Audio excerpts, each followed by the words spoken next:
Hey everyone, I'm Josh Oller, financial advisor out of our Madison, Mississippi office. And today's Financial Tip Friday I'm going to discuss Social Security.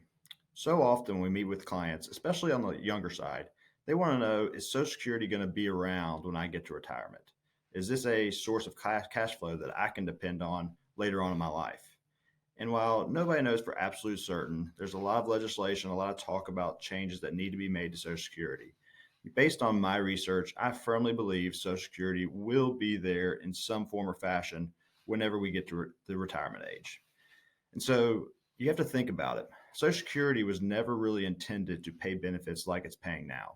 When Social Security was enacted back in 1935, the average lifespan for a male was around 61 years old, and the average lifespan for a female was around 64. And so, as I mentioned, it was never really intended to pay benefits for 20, 25 years like it is doing now. And so, as you can imagine, that's going to really put some stress on the Social Security program.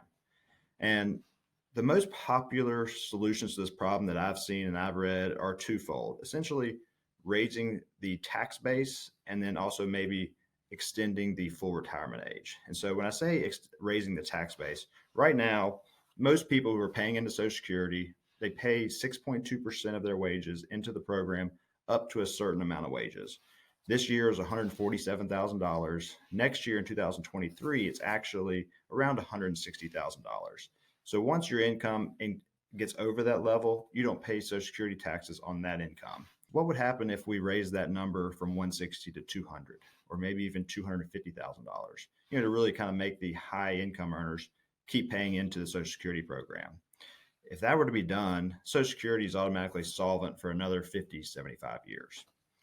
The other popular solution I said would basically be extending the full retirement age. Maybe for the Gen Z and Millennials, instead of full retirement age being 67, what if they move that number to 68 and kind of phase it in over a few years?